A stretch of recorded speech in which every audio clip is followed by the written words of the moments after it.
Breakfast అయ్యేలోపే lunch time అయిపోయింది. So ఇలా నేను లంచ్ స్టార్ట్ చేశాను.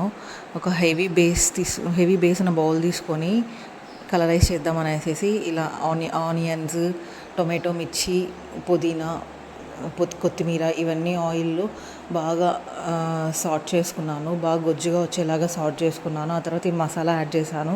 ఈ మసాలా వచ్చేసేసి ఈ తెల్లగడ్డ, కొబ్బరి, చెక్క, లవంగము, కొంచెం కొత్తిమీర, కొంచెం పుదీనా వేసి గ్రైండ్ చేసుకున్న పేస్ట్, ఆ పేస్ట్ వేసి ఇలా చేసి ఈ పచ్చివాసన పోయేదాకా వేయించుకొని ఆ తర్వాత 3 గ్లాసెస్ ఆఫ్ రైస్ తీసుకున్నాను. 3 గ్లాసెస్ ఆఫ్ రైస్కి నేను ముందుగానే దీంట్లో ఎసురు వచ్చేసేసి 6 గ్లాసెస్ వేసుకున్నాను.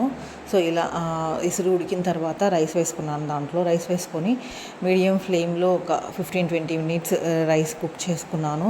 సో ఇలా రైస్ అయితే కుక్ అయిపోయింది. ఇలా పొడి పొడిగా టేస్ట్గా డెలిషియస్గా బాగుంది. దీంట్లోకి కాంబినేషన్గా ఆలూ కర్రీ అయితే ప్రిపేర్